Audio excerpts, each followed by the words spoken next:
우리는 계속해서 예수님께서 세례받으신 사건, 예수 수세 사건에 대해서 묵상하고 있습니다.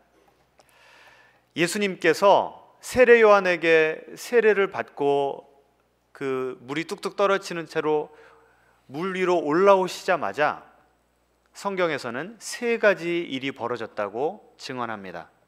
먼저는 하늘이 갈라졌고요. 두 번째로는 성령이 비둘기와 같이 예수님 위에 임했고요. 세 번째는 하늘문이 열리고 그 열려진 하늘에서 아버지 하나님의 음성이 아들 하나님 예수 그리스도에게 임했다고 하는 것입니다. 앞으로 3주간 이 한 가지씩 각각을 좀 깊게 살펴보는 시간을 가지려고 합니다. 먼저 오늘은 하늘이 갈라졌다 라고 하는 그 표현에 집중을 해보겠습니다. 이 표현은 그냥 우리가 쭉 읽고 넘어가 버릴 수 있는, 그냥 쉽게 간과할 수 있는 그런 표현입니다. 하늘이 갈라졌다. 그런데 누가복음과 마가복음에서도 예수님께서 세례받은 사건을 기록하고 있는데 거기에서는 하늘이 갈라졌다라는 표현을 쓰지 않고 하늘이 열렸다라고 하는 표현을 씁니다. 여러분 속으로 그러실 거예요. 뭐 그게 무슨 대수인가? 한번 잘 좀 들어보시기 바랍니다. 이 성경에서는 하늘과 관련된 그 동사를 쓸 때는 갈라지다라고 하는 단어보다는 열리다라고 하는 단어를 훨씬 더 많이 썼습니다. 예를 들면 구약 성경에 창세기 7장 11절에 하나님께서 이 세상을 물로 심판하실 때 이런 표현을 쓰셨습니다. 그날에 하늘의 창문들이 열려 40주야를 비가 땅에 내렸다. 하늘을 무엇으로 표현했습니까? 하늘에 창문이 있어서 열고 닫을 수가 있다. 그냥 열리다라고 하는 표현을 썼습니다. 이때 이 열리다라고 하는 이 히브리 단어가 헬라어로 해석됐을 때 마태복음과 누가복음에 하늘이 열렸다라고 하는 그 열렸다라는 그 동사와 동일한 단어입니다. 자, 이렇게 하늘문이 열리면 당연히 그 열린 하늘문이 다시 뭐 할 수가 있겠습니까? 닫힐 수가 있습니다. 엘리베이터 문이 그냥 스르륵 열렸다가 스르륵 닫히듯이 하늘문도 열렸다가 닫힐 수 있다는 것입니다. 그래서 그 창세기 8장 2절에 보시면 하나님께서 그 주야로 40주야로 비를 다 쏟아내신 다음에 하늘의 문이 닫히고 라고 하는 표현을 썼습니다. 그런데 오늘 이 마가복음에서는 하늘문이 그냥 스르르 열렸다라고 표현하지 않고 하늘이 어떻게 됐다고요? 갈라졌다라고 씁니다. 이 갈라졌다라고 하는 이 헬라어 단어를 좀 더 실감나게 번역을 하면 이런 것입니다. 하늘이 찢겨져서 갈라졌다. 이미지가 너무나 다르죠? 그냥 하늘이 스르륵 열린 것과 그냥 누군가가 그냥 잡아 찢어버린 이 두 개가 너무나 다른 것입니다. 그러면 왜 마태복음과 누가복음에서는 하늘이 열렸다, 아주 교양 있고 부드러운 표현을 쓰는데 유독 마가복음에서만 하늘이 찢겨서 열려졌다 라고 하는 표현을 쓸까요? 학자들은 이 궁금증을 대답하기 위해서 구약 성경을 살펴봤더니 히브리어 단어 가운데서도 열리다라고 하는 단어가 있고 찢겨져서 열려졌다라고 하는 단어가 있다는 것입니다. 그런데 하늘에 관련해서는 히브리어 단어도 열렸다라고 하는 표현들이 훨씬 많고 구약 성경에서 하늘이 찢겨지다라고 하는 표현이 딱 한 번 나오는데 거기가 바로 이사야서 64장입니다. 우리 한번 같이 살펴보시겠습니다.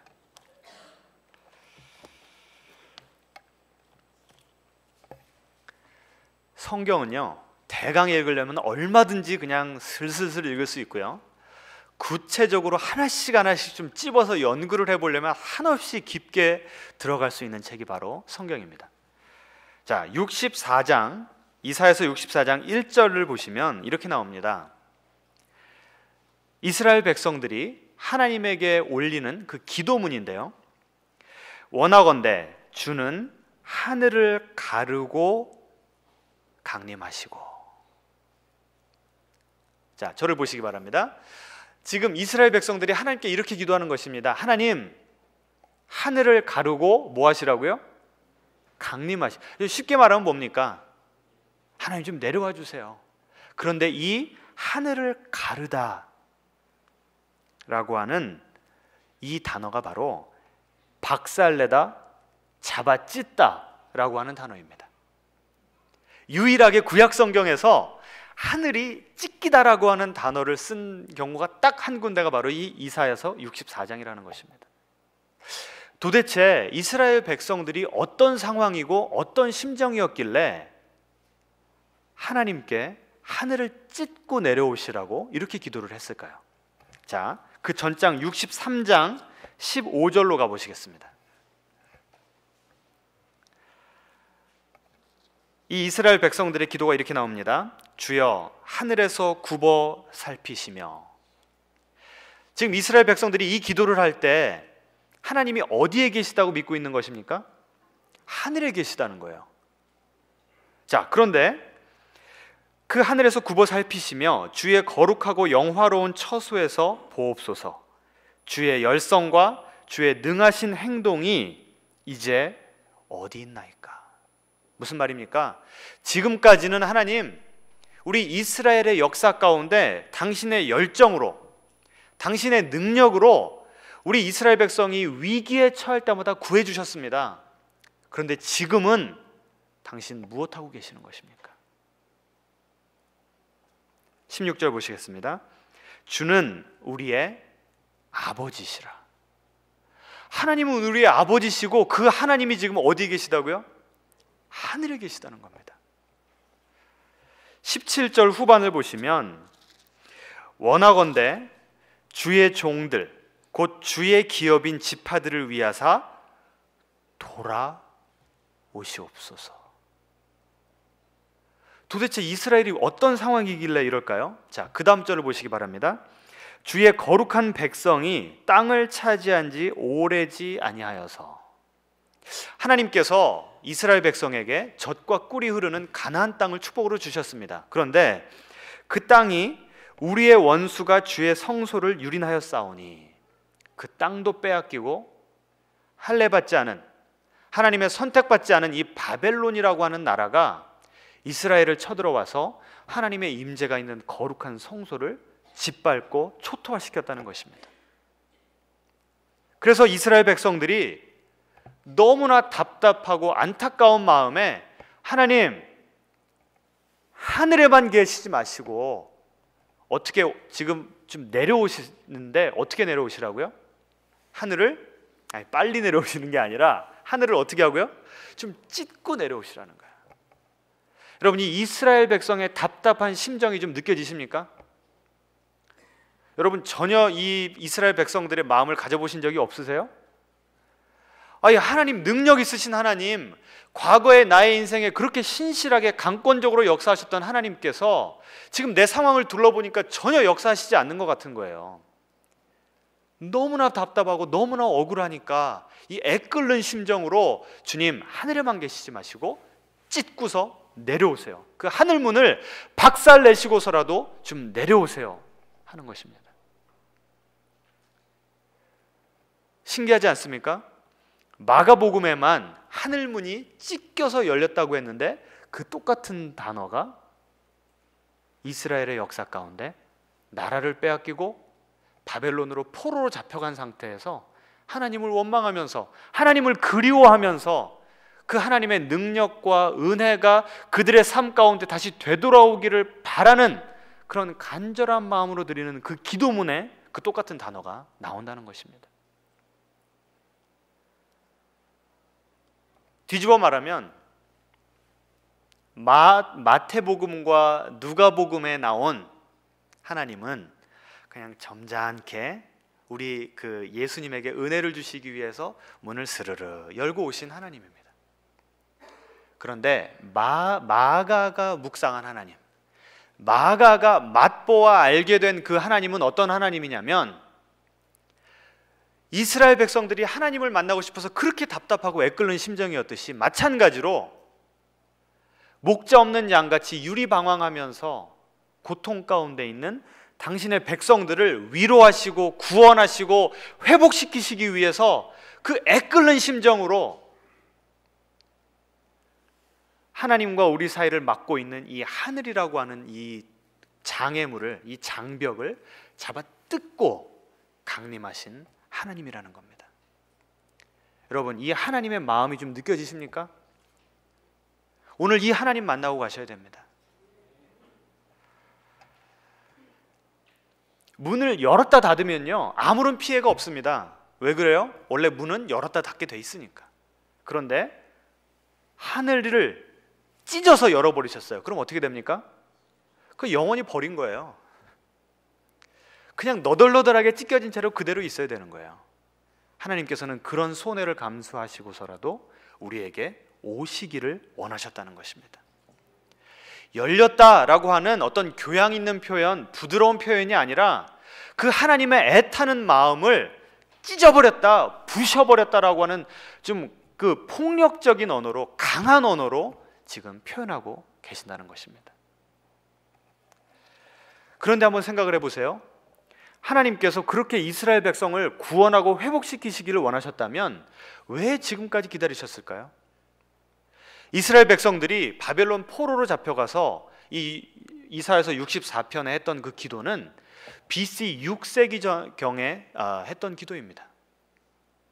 그럼 왜 하나님께서는 그 오랜 기간을 기다리시다가 이제 BC 한 30년경이 되니까 그때야 비로소 하늘 문을 찢고서 부셔뜨리고서 이스라엘에게 임했냔 말입니다. 그 질문에 대한 답은 아무도 몰라요.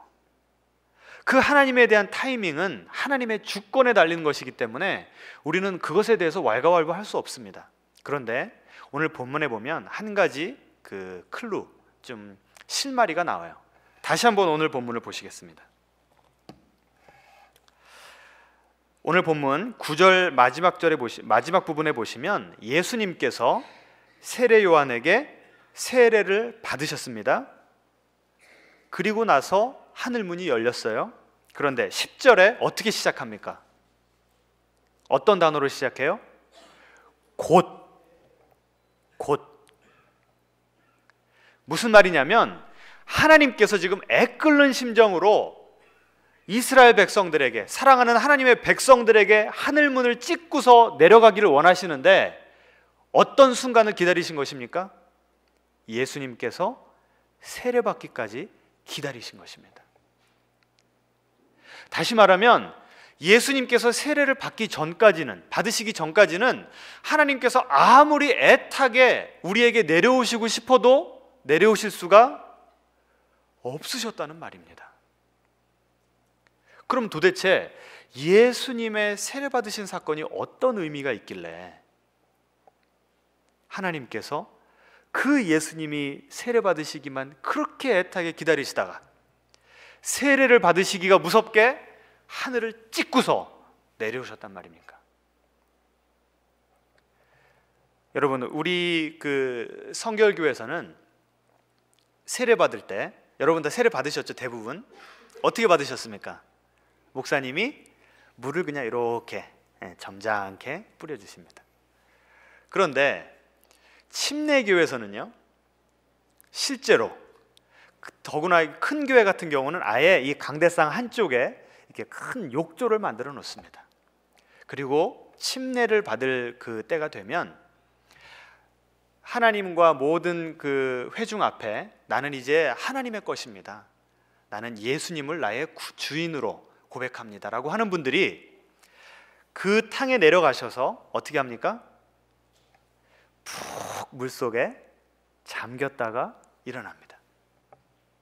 목사님이 평소에 예배 잘 드리고 착한 성도님들은 잠깐 넣다 빼뜨리고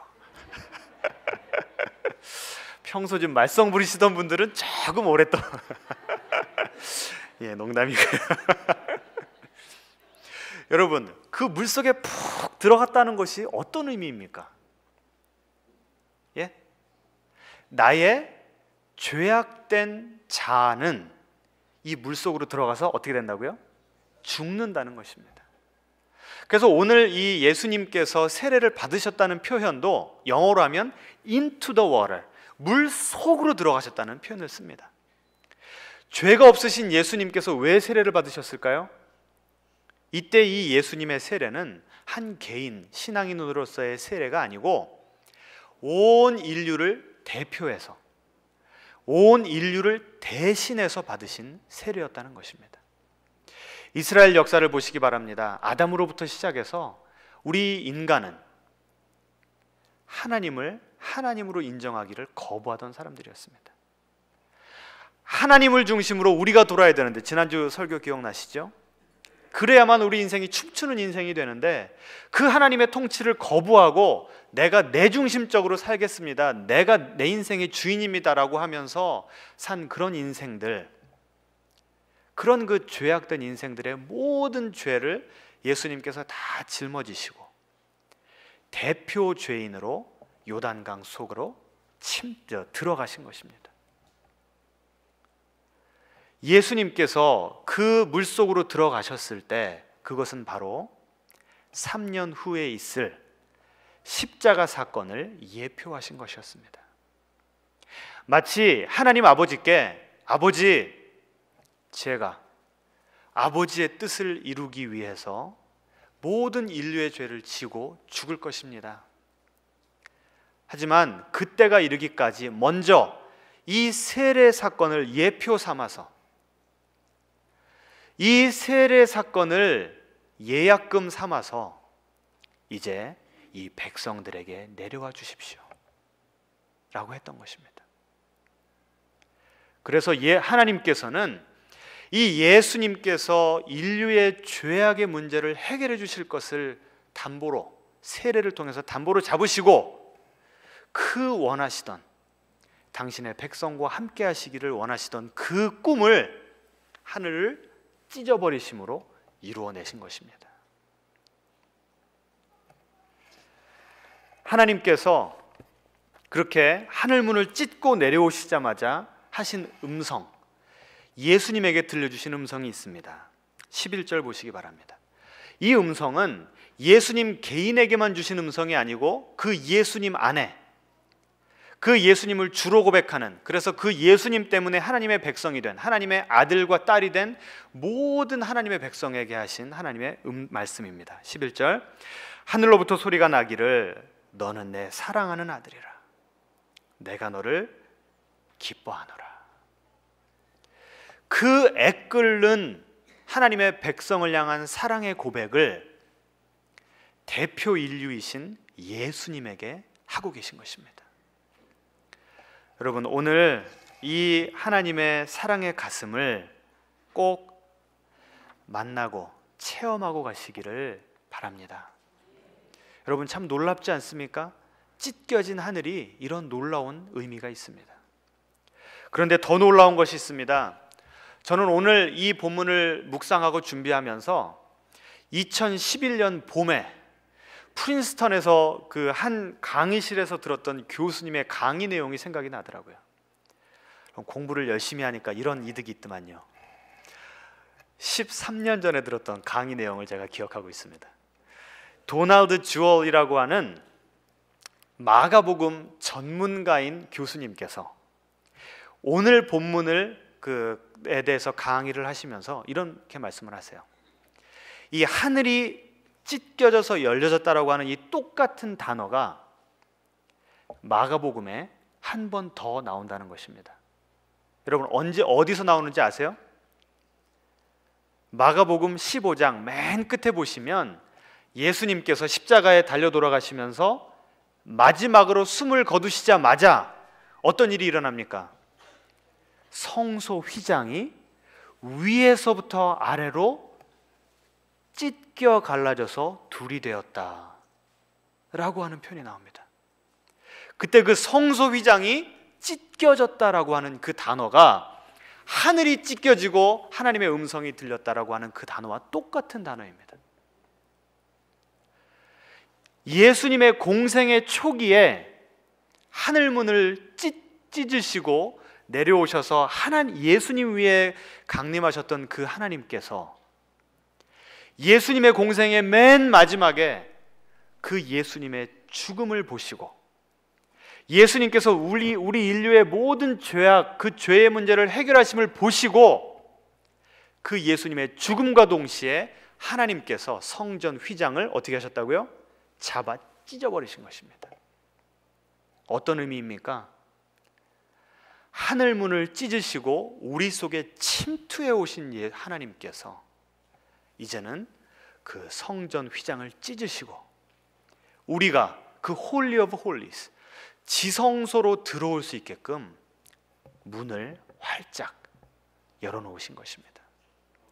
더 이상 이제 우리가 우주의 고아로 살지 않아도 되게끔 그 하나님의 생명의 교제 안으로 들어올 수 있게끔 하나님께서는 그 축복의 문을 활짝 찢어서 열어주신 것입니다. 이것이 무엇을 의미할까요? 단지 그것은 2000년 전에 일어난 일인데 도대체 나와 무슨 상관인가? 라고 하는 그런 질문이 드시지 않습니까? 이 찢겨진 하늘, 찢겨진 지성소는 하나님의 우리를 향한 마음의 계시입니다. 우리 가운데는 계속 하나님께서 무언가 우리를 위해서 좀 기적을 행해 주시고 하나님의 손이 보일 때, 우리의 삶 가운데 보일 때는 하나님을 믿습니다. 하나님께 감사하고 하나님을 사랑한다고 고백합니다. 그런데 우리 인생에 어려움이 찾아올 때, 그 어려움이 왜 찾아오는지도 도저히 이해할 수도 없을 때, 그리고 그 어려움 가운데 하나님의 보이는 손이 느껴지지 않을 때, 그때 우리는 하나님을 의심합니다.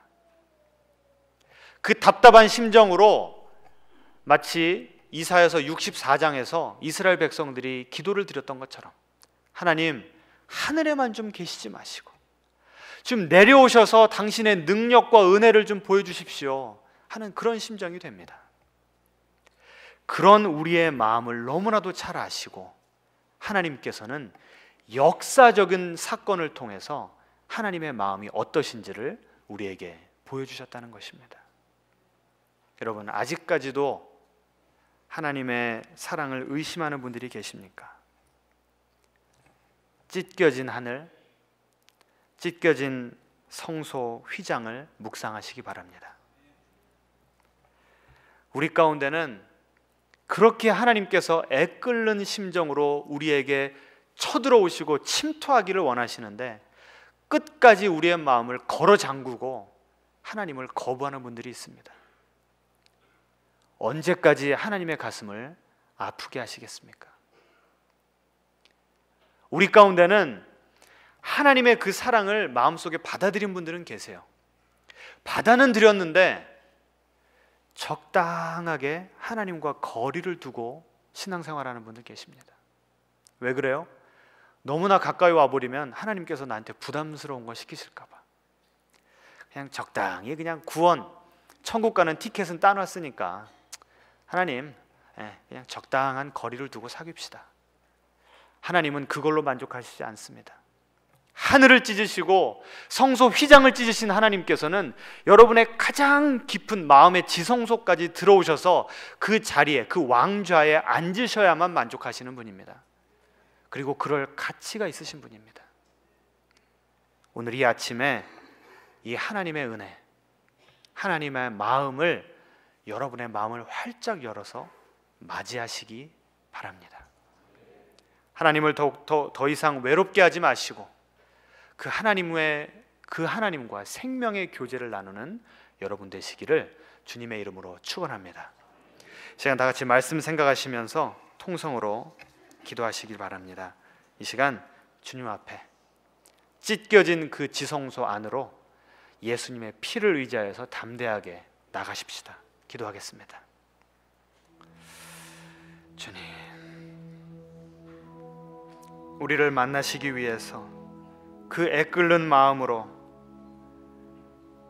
하늘을 찢으셨고 성소 휘장을 찢어주신 그 하나님 너무나 감사합니다. 그 하나님의 마음을 우리에게 다시 한번 새롭게 보여주시니 또한 감사합니다. 하나님, 그런데 우리의 마음 가운데는 아직도 주님을 향해 드는 의심과 불신이 있습니다. 주님, 우리를 불쌍히 여겨주시옵소서. 그 주님의 마음이 우리의 마음 가운데 좀 이심전심으로 좀 느껴지게 하시옵소서. 당장 우리 눈에 보이는 기적이 없다고 할지라도 주님의 우리를 향한 그 마음, 확정된 마음, 예수 그리스도를 통해서 증명하신 그 마음을 믿고 붙잡고 이 어두운 고난의 터널을 이겨나갈 수 있도록 주님 인도하여 주시옵소서. 우리를 붙들어 주시옵소서. 주님, 이 성만찬 가운데 임재하여 주셔서 주님의 살을 먹고 주님의 피를 마실 때 우리 마음에 있는 불신이, 우리 마음속에 있는 의심과 회의가 다 씻겨져 나아갈 수 있도록, 그래서 주님의 생명의 교제 안으로 다시 들어가서 우리 인생이 춤추며 기뻐 뛰노는 그런 인생 될 수 있도록 주님 축복하여 주시옵소서. 예수님의 이름으로 기도합니다. 아멘.